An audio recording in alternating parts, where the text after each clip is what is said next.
Curiosamente, hoy pues culmina este título 42 que fue utilizado con la administración de Donald Trump, que dicho sea de paso, ayer viendo encuestas que sacan los medios gabachos, porque ya es que ellos sí están bien definidos, ¿no? Si eres republicano o demócrata, los medios, me refiero, o sea, Fox, por ejemplo, es el medio más republicano que existe, el medio más de ultraderecha que existe en el mundo, y CNN, y ya veíamos ahí varios, pero manejan una tendencia favorable en cuestión de votos hacia Donald Trump, si es que lo dejan ser candidato por el Partido Republicano, en contra de Joe Biden, que sin duda alguna será el presidente, bueno, o el candidato a la reelegirse por parte de los demócratas. Entonces eso es peligroso por las medidas de restricción que puso Trump, pero no son las más restrictivas, O sea, no hubo más deportaciones en la era Trump que con la era Obama.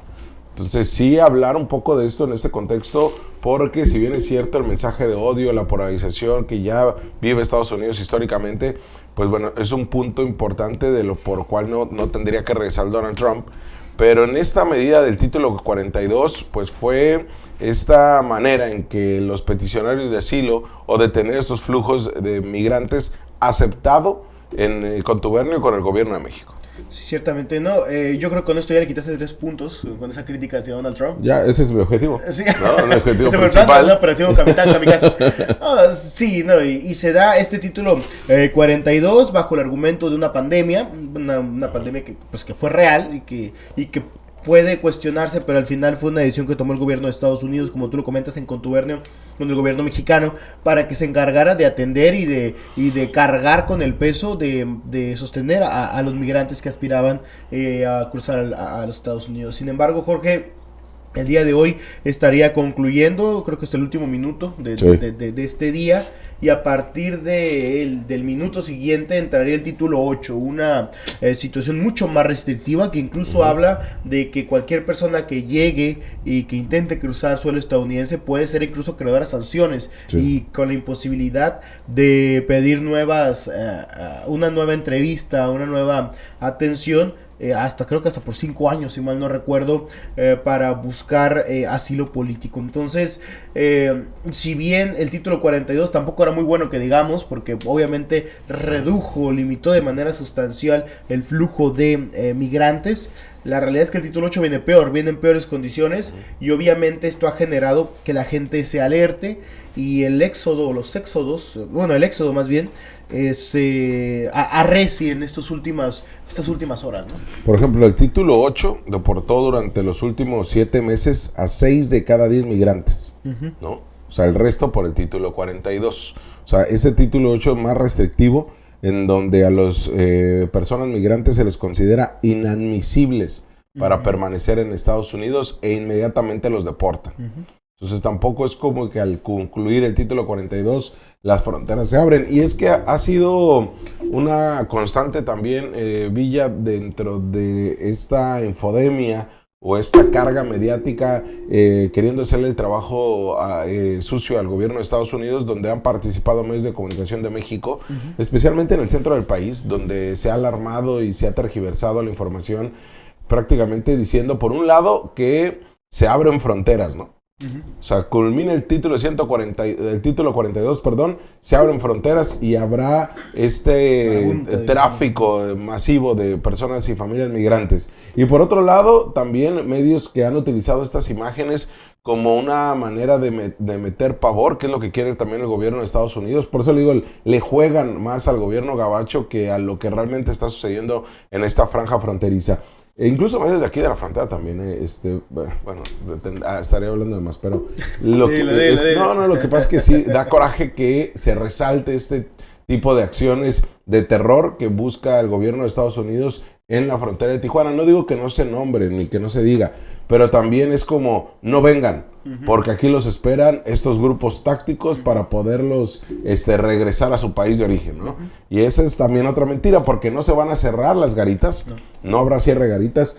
Si bien es cierto, estos simulacros, recordarás, Villa, tienen ya años haciéndose y es un mecanismo de terror psicológico en contra de los migrantes. Es un acto doloso, ¿no? Que está realizando el gobierno de Estados Unidos precisamente para tratar de inhibir, ¿no? Curiosamente fue esta semana, cuando está a punto de terminar el título 42, el gobernador de Arizona, si mal no recuerdo, creo, fue el que dijo y que generó este terror al decir que iban a cerrar las fronteras con Arizona. Al final, ni siquiera tiene la autoridad el gobernador de Arizona para poder tomar una decisión de esta naturaleza. Sin embargo, aún siguen llegando personas y justamente este tipo de espiral de silencio, por así llamarlo, por un lado, pero también por otro, de infodemia, están generando y movilizando aún más personas. Y hay que recordar lo que ocurrió el pasado fin de semana, que lo comentábamos aquí, Jorge. Estos 132 migrantes que fueron descubiertos en San Luis Río Colorado en una casa de seguridad. Llama la atención porque este fue el hallazgo, pero 2 días atrás o 3 días atrás, Jorge, se encontró a 10 colombianos en condiciones similares. Y más atrás todavía, hace semanas atrás, 60 migrantes más en condiciones similares que fueron descubiertos en esta situación. ¿A qué voy con esto? A que, aunque pareciera que no, siguen, o sea, alcanzan a verse hasta que llegan a la frontera. Sí. Pero este flujo no ha parado y no se ha detenido y está llegando, y es muy evidente en las centrales camioneras, es muy evidente en los puertos de entrada de cada entidad, por así llamarlo. Es muy evidente si pones un poco de atención. Y esto es lo que pareciera que las autoridades, salvo las municipales, que yo creo que sí se han rifado bastante, sí, hay que aceptarlo, tanto en Tijuana como en Mexicali, como que trataran de invisibilizarlo, ¿no? Sobre todo el día lunes, cuando vino Dan Augusto, Jorge, cuando dice, sí, tenemos entendido que puede venir un tema de una crisis. La crisis ya estaba.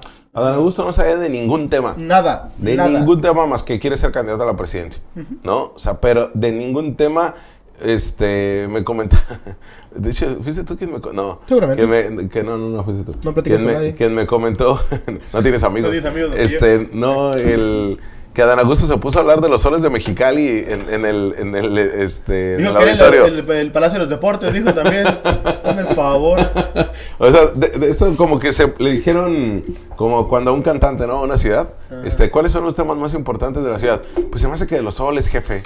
No, ¿por qué no habla de eso cuando había tantos temas que abordar? Oye, y el Solazo haciendo campaña contra el INE, en favor del INE. Sí, cierto. Está ahí Adán Augusto ahí hablando del Solazo. Ya sabemos quién votó. ¿Quién es la mejor mascota, no? Y el Solazo ahí saliendo hablando.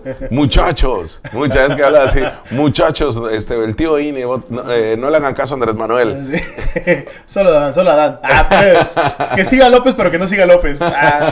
Oye, pero bueno, Adán Augusto demostró eso, ¿no? Evidenció que o no quería hablar de los temas o desconoce totalmente lo que está sucediendo en nuestro país en todos los temas. Y en este tema, el título 42, también, como comentas, Villa, ha sido ese flujo migratorio que ha estado en los últimos 3 años. En este se visibilizó más por los campamentos que han hecho o la manera que han acampado, ya pasando el primer muro fronterizo. Recuerde usted que hay 2, ¿no? Desde la era Trump. Ahí han llegado 200, 300 personas a pernoctar con todas sus familias, porque han encontrado esta como la única vía para solicitar asilo sin tener que estar viviendo este proceso engorroso desde Tijuana o desde la capital del estado. ¿Qué quiero decir con esto?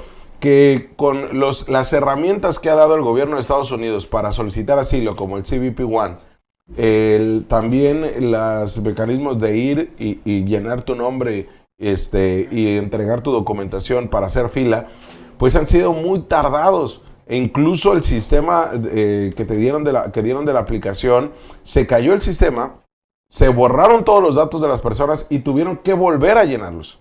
Ayer el Catalino Zavala decía que en Baja California hay 6,000 personas migrantes en los albergues, que no se preocupen porque no están llenos, aunque se dé una vuelta, Catalina, sí, por favor, que no se preocupen que no están llenos y que van a instalar más, pero que no se preocupen las personas y familias migrantes, porque ya el secretario general de gobierno dice que les van a dar internet. Sí, ya, asunto resuelto. Adiós pobreza, adiós cualquier tipo de limitante.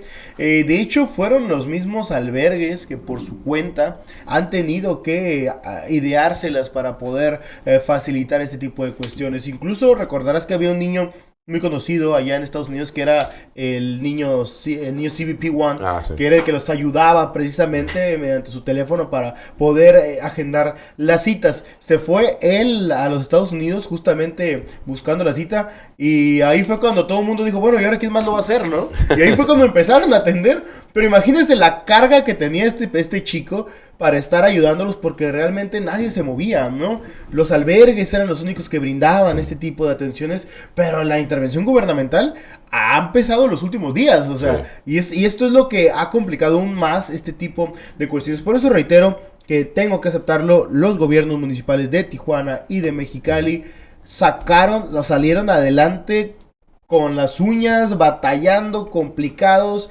sufriéndole bastante, pero medio pudieron atender dentro de sus posibilidades, no facultades, dentro de sus posibilidades. Estado y Federación quedaron muy ausentes en esta crisis y se están metiendo muy tarde. Bueno, el Estado está metiendo, la Federación sigue sin meterse absolutamente nada, ¿no? Sí, no hace nada y no vemos una conferencia de prensa, por ejemplo, desde hace un mes, 2 meses, de Ruiz Uribe, que hablara sobre el tema, de qué manera la Secretaría de Relaciones Exteriores está trabajando, o la de Gobernación, de quien depende el INAMI, también están trabajando sobre darle protección a las personas migrantes, ¿no? Cómo está trabajando la Guardia Nacional, que ha sido este aparato represivo junto con las autoridades migratorias del INAMI en contra de las personas y familias migrantes. No hemos visto a la autoridad federal hablando sobre el tema, más que cuando quieren hablar de cuestiones de manera retórica, con una narrativa totalmente fuera de lugar o de contexto. El gobierno del estado, que tiene una oficina de atención al migrante, pues se ha quedado muy lejos de esta relación que se debe de tener también en la protección. Sí es cierto, es un tema federal, sí es cierto, la federación debe de meter mano, pero ya nos dimos cuenta que cuando la federación mete mano es para reprimir, ¿no? Sí, entonces mejor no. que no meta mano, y los gobiernos municipales, con el poco recurso que tienen y con estos albergues también, pues han tenido que hacerse de ellos para poder pues darle una vida digna a las personas migrantes en su estadía por Baja California. Y ni se diga de las organizaciones de la sociedad civil, ¿no? Sí. El desangrador del Padre Chava, del Salesiano, Chema también con su alianza migrante ahí en la zona norte de Tijuana, acá Altagracia Tamayo, Los Raigosa, todos los que han sacado este tema ha sido de verdad totalmente loable, y si no fuera por ellos y ellas, esto sería un desastre. Sí, totalmente. Y a ellos no se les menciona en los medios de comunicación. No, los locales yo sé que sí, en Tijuana, ni se diga, compañeros periodistas han hecho muchas notas al respecto. También